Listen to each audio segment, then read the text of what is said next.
Imagine hiring a brilliant state-of-the-art assistant. Okay, sounds great so far. Right. And for the first week, you let them handle absolutely everything. I mean, you're giving them your schedule, you're having them draft your most sensitive emails, you're even like asking for their input on big strategy decisions. Sure, you're just handing over the keys. Exactly. But then, say 6 months later, you barely let them touch anything more complicated than a basic calendar invite. Oh, wow. That's quite a shift. Yeah, it's a massive pullback. And if you're like most professionals using generative AI right now, you probably assume you're on this, straight, inevitable path toward automating your entire job. Because that's what everyone tells us, right? Exactly. But there's this massive new study. It tracked over 1,000 U.S. professionals across 10 months in 6 different waves. And it reveals that this sudden pullback, this chilling effect, where we actually trust the tool less over time, it isn't just a weird quirk. It's actually the norm. Right. It is the exact psychological trajectory of how we're really interacting with AI.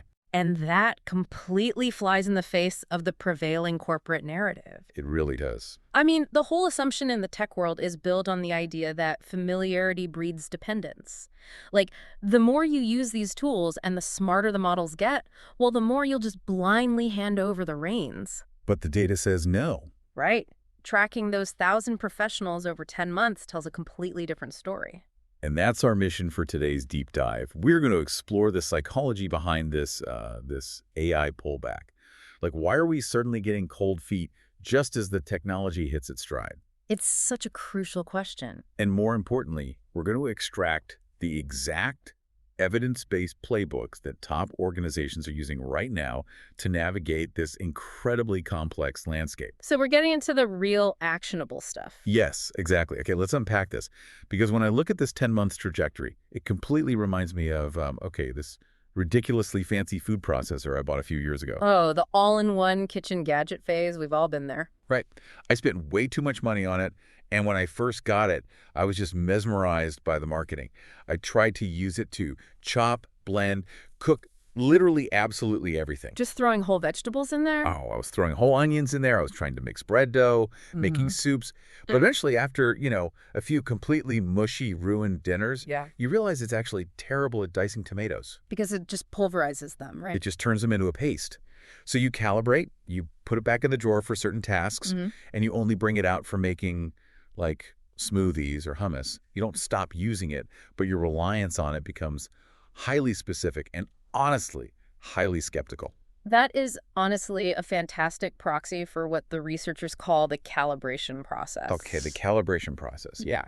We start in this state of blind habituation. We're totally dazzled by the novelty of the technology, just like your food processor. Right. But as you use it in the real world, you hit friction.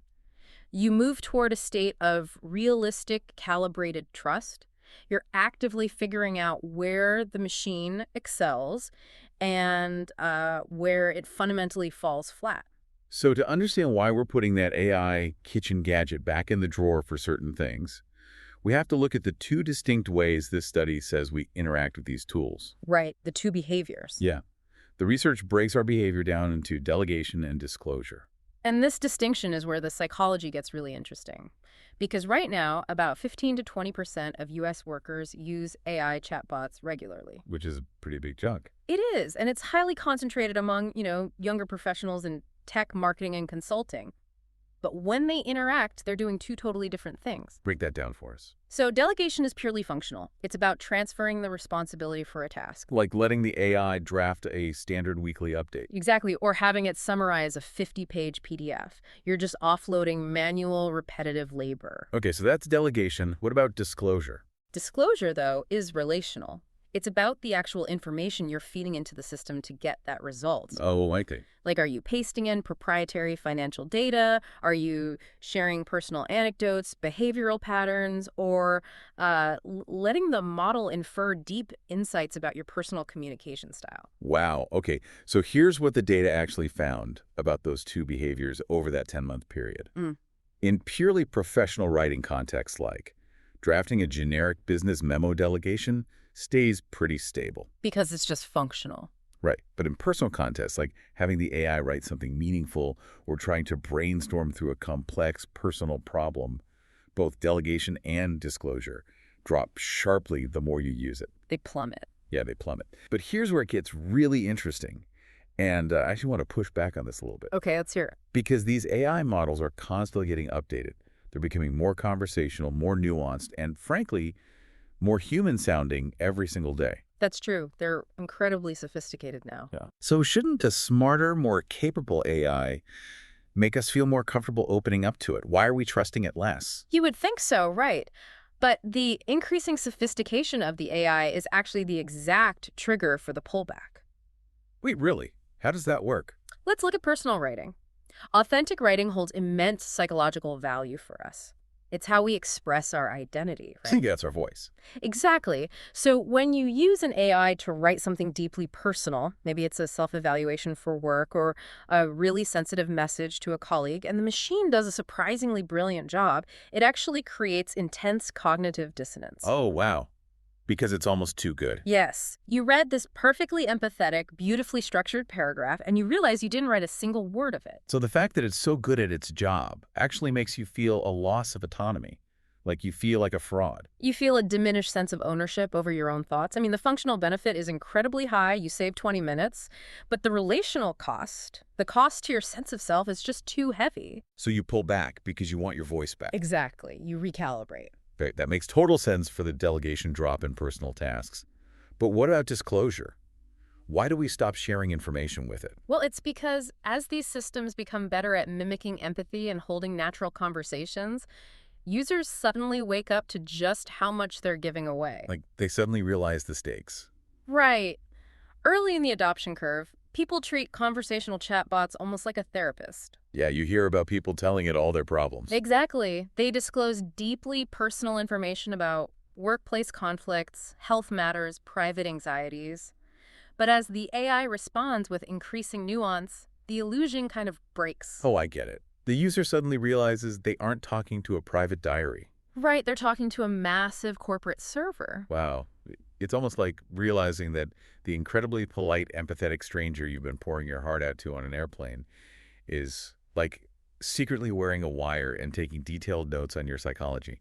That is exactly what it feels like. Right. That realization of relational vulnerability hits really hard. I can imagine. Users suddenly ask themselves, wait, who's keeping this data? Is it training the next model? Could my employer see this? Right. The privacy panic sets in. And that sudden spike in privacy awareness leads to a rapid downward calibration of trust. The willingness to disclose completely plummets. But this brings up a massive glaring contradiction to me. Which is? If we, as users, are naturally becoming more skeptical, if we're pulling back and guarding our personal data, why is generative AI still completely taking over the corporate world? Oh, that's the big question. Right. Why are companies pouring literally hundreds of billions of dollars into this if the users themselves are actively recalibrating their trust downward? Because the short-term functional gains in the workplace are simply too staggering for any CEO to ignore. Just too good to pass up. Exactly. We are looking at unprecedented leaps in human productivity here. The data in this study cites experimental evidence with professional management consultants. Oh. When they integrated AI assistants into their daily workflows, their productivity didn't just inch up a little bit. It increased by approximately 40%. Wait, 40%. 40%. That isn't just a small efficiency bump. That's a single employee suddenly doing the work of almost 1.5 people. And it isn't even just raw speed.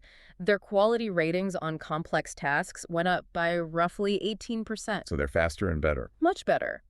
But you know what the most disruptive part of this data is? What? It's who benefited the most.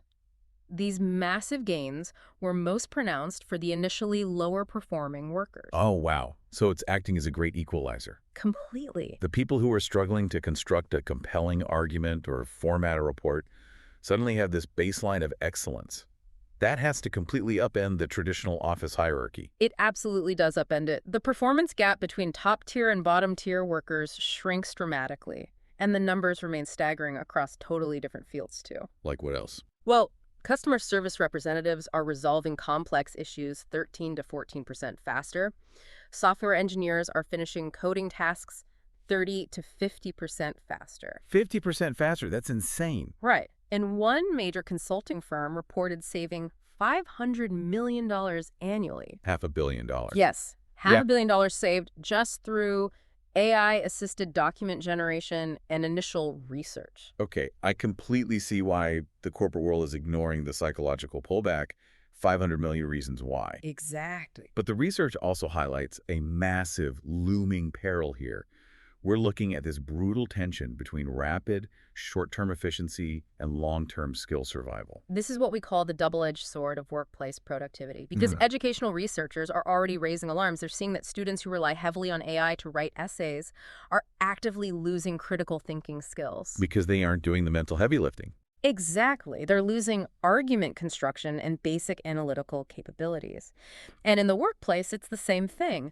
When you constantly delegate cognitively demanding tasks to an AI, you are literally starving your brain of the friction it needs to develop expertise. You're threatening your own professional identity. Yes, you are. You know, looking at this tension between efficiency and skill rot, it brings up a historical parallel for me. Oh, yeah. What's that? Is this exactly like how we all essentially lost our spatial awareness because we blindly followed the GPS on our phones?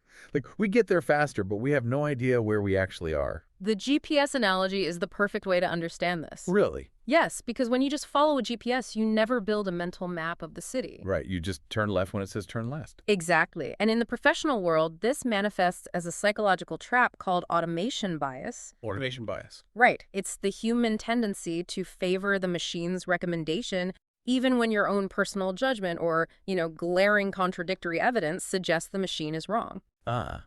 Because it's presented so confidently and it saved us so much time in the past, we just assume the machine always knows better. Exactly. And when we overdelegate those complex cognitive tasks, we risk losing what researchers call our tacit knowledge. A tacit knowledge. Right. Like the unspoken stuff. Yeah. Tacit knowledge is that deep, intuitive, hard-earned understanding of your job that you can't easily write down in an instruction manual. Oh, I know what you mean. It's the gut-feeling expert judgment you rely on when the AI inevitably hallucinates, makes a critical mistake, or encounters a completely novel situation it just hasn't been trained on. Right, because if you've outsourced all the heavy lifting to the AI for 3 years, you simply won't have the cognitive muscles left to catch the subtle error or solve the new problem. You've let the muscle atrophy. Wow. We're trading our internal mental GPS for a $500 million efficiency gain. That is a terrifying trade-off. It's a systemic risk to the entire knowledge economy. Which brings us to the most practical part of this deep dive. Let's get into it. Since we know the financial gains are undeniable, but the risks of destroying our critical thinking are equally real, how are smart organizations actually balancing this? They have to get creative. Let's move from the psychological theory to the actual, real-world corporate playbooks. How are the giants taming this tech? Well, the most forward-thinking corporations aren't just buying licenses, handing them to employees, and hoping for the best. Right. They've realized they have to actively engineer environments that solve the exact psychological tensions we just talked about. Okay, let's start with solving that problem of automation bias and blind trust. Because what Microsoft is doing here absolutely fascinated me. The failure showcases. Yes, they implemented something called failure showcases. It's brilliant. Rather than only celebrating the amazing time-saving things the AI can do, Microsoft intentionally holds regular sessions where teams get together and share instances where the AI produced incorrect, unhelpful, or completely ridiculous outputs. They just air out the dirty laundry. Yeah, they proactively put the errors on a pedestal. Wait, but if you're a massive tech company trying to drive adoption, doesn't actively showing your team how stupid the tool can be risk them abandoning it entirely? You would think it would cause a panic. Right. How do you balance healthy skepticism with outright rejection? It sounds counterintuitive, but psychologically it's brilliant. Because remember, the goal isn't maximum adoption, it's calibrated trust. Ah, going back to the calibration. Exactly. By actively showcasing the failures, you remove the machine's aura of infallibility. You show that it's not magic. Right. You're giving employees psychological permission to doubt the output. It re-engages the critical evaluation centers of their brain, preventing that blind overtrust from taking root in the first place. Okay, so that solves the blind trust issue, but what about the resentment issue? What do you mean? Like, how do you get workers to actually use the tool in a sustainable way without them feeling like they're being forced to automate themselves out of a job? Unilever took a really interesting approach here. Oh, they did. They achieved an adoption rate of over 75%. Which is massive. It's huge. But they did it without a single top-down mandate. No forced adoption. So how did they do it? Unilever utilized a concept researchers call procedural justice. Procedural justice. Okay. Instead of the C-suite or the IT department just dictating how the AI should be used, they created cross-functional AI councils. By committees. Yeah, but they pulled in frontline marketing professionals, legal staff, brand managers, copywriters. They gave the actual workers a direct voice in determining which tasks were appropriate to automate and how to weave these tools into their daily workflows. Meaning they didn't just drop a new software on people's desks and say, figure it out or fall behind. Exactly. They actually handed the workers the pen to write the rules. And the psychological impact of that is profound. When people have a hand in building the governance, they feel a sense of ownership over the rollout. They don't feel like automation is happening to them. Right, they feel like they're directing it. That makes total sense. Now let's talk about the skill degradation problem we discussed earlier, that fear of losing our internal GPS. Deloitte is tackling this head on, right? They are, and they've completely moved away from teaching basic prompt engineering. Why? I thought prompt engineering was like the skill of the future. Well, Deloitte realized very quickly that teaching a consultant how to type a highly specific prompt is a short-term, fleeting skill. Oh, because the models change so fast. Exactly. The models update, and suddenly that perfect prompt is useless. So instead, they completely restructured their approach into role-specific, tiered training that focuses entirely on teaching human judgment and output evaluation. How does that actually work in practice? So an entry-level analyst might learn how to use AI for initial data gathering, but with heavy mandatory human oversight. Okay. But for senior consultants, the training flips. They are trained specifically on how to critically evaluate complex AI analysis. Yeah, they run exercises using case studies where the AI output actually contains subtle, dangerous flaws, and the participants have to find them. Wow, it's like a scavenger hunt for AI mistakes. Basically. They aren't training people to generate content. They're training the human brain to remain the final critical arbiter of quality. It's literally a workout for the critical thinking muscle. That's a great way to put it. And for sheer structural governance, like taking the guesswork out of where the boundaries are, JP Morgan Chase took a much more rigid route. Well, operating in a highly regulated financial industry means you really can't rely on gut feeling. Sure, the stakes are way too high. Right. So JP Morgan established an AI governance office that categorizes every single potential AI application into a strict 3-tier risk system. Let's go through the tiers. First, you have automated tasks. This is for routine, low-risk data processing that might only need a monthly spot check by a human. Just let it run in the background. Exactly. Second is assisted. This means a human is actively in the loop, and mandatory review of all AI outputs is required before it goes anywhere. Okay, so the AI is just a co-pilot there. And the third tier is where they draw a hard line in the sand, right? Yes. The third tier is prohibited. Prohibited. This covers any complex decisions requiring actual fiduciary judgment, deep client empathy, or high-stakes financial strategy. The AI is entirely locked out of that tier. They're structurally defining what is uniquely human, and they're aggressively protecting it. Exactly. Finally, let's look at IBM, because they solved that disclosure fear we spent so much time on in Section 1. The privacy panic. Yeah, that creepy feeling of being spied on when you share sensitive information with a chatbot. How did IBM handle that? IBM approached the relational vulnerability problem through pure privacy protective design. They knew employees wouldn't use the tool for deep problem solving if they felt surveilled. So instead of sending all employee queries to a massive, opaque central cloud server, they engineered the system to process as many queries as possible locally. Like right on the employee's own laptop. Right on their own device. So keeping the data in the room, so to speak. Exactly. And when a complex query does have to go to a central server, the system automatically strips away all identifying metadata. Oh, that's smart. Furthermore, they instituted a strict data retention cap of just 7 days. 7 days? Yeah. Unless the user explicitly opts in to save a conversation, the system just forgets it entirely after a week. And they also gave every employee a personal privacy dashboard, right? They did. So you can actually log in, see exactly what the AI knows about you, and just hit delete on any of it whenever you want. Yep. And the psychological result of giving users that control is incredible. I bet. While the broader data showed disclosure willingness dropping sharply over time across the general workforce, internal surveys at IBM showed that employee trust and willingness to disclose remained completely stable. Wow. They engineered the fear out of the system by just giving the autonomy back to the user. Exactly. They built trust through transparency. Okay, so what does this all mean for the listener? Mm. Because I have to challenge you on this. Go for it. Microsoft, Unilever, Deloitte, JP Morgan, IBM. These are massive, multi-billion-dollar global behemoths with endless resources and dedicated compliance teams. They certainly are. If you're listening to this deep dive right now and you're managing a nimble marketing team of 5 people or you run a boutique accounting firm, do you really need a massive governance council just to let your team use a chatbot? It's the most important question we can ask, and the answer is no. You absolutely do not need a massive corporate bureaucracy. Okay, good. That's a relief. But you do need to scale the core psychological principles that these giants are using. Because the psychology doesn't change. Exactly. The size of your organization doesn't change the underlying human psychology of trust, calibration, and frankly, cognitive laziness. So how does the listener apply these billion-dollar playbooks tomorrow morning?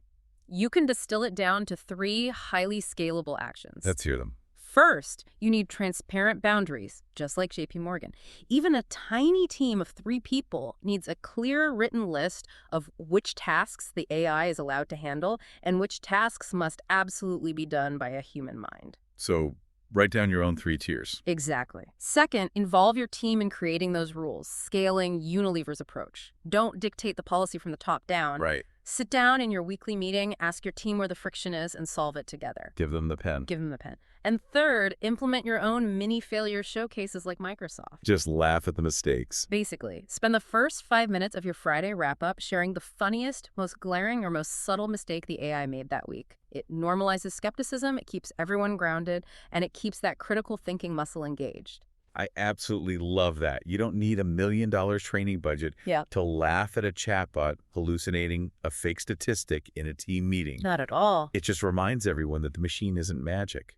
Which really brings us to the big takeaway here, looking at your individual daily workflow. Right. The goal of all this, whether you are a Fortune 500 CEO or a solo freelancer just trying to survive the week, isn't maximum AI adoption. It is appropriate, calibrated integration. Sustainable AI use isn't about repeated, endless exposure to the tool.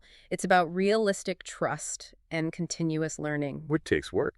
It does. It's about building a community of practice, even if that community is just you and a few peers, where you are constantly sharing what works, what doesn't, and where the boundaries should be. And to protect your own long-term career, there's this brilliant analogy used in the source material to describe how commercial airline pilots operate. Oh, I love the pilot analogy. It's so good. Modern planes are so sophisticated, they can basically fly themselves from takeoff to landing.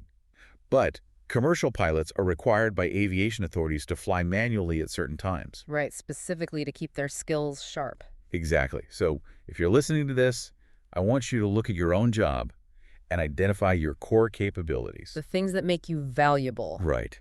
What are the specific tasks, the strategic decisions, the creative processes that actually make you uniquely valuable? What are the things you should absolutely refuse to delegate to an AI, purely so you can keep your professional muscles intact? That is your ultimate safeguard against automation bias.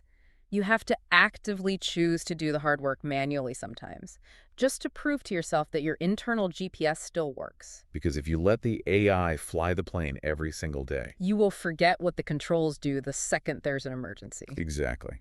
Which leaves us with one final, slightly provocative thought to ponder. Okay, let's hear it. We've talked a lot about how organizations are rushing to automate all the routine, mundane tasks, right? The basic data entry, the simple summaries, generic emails. Right.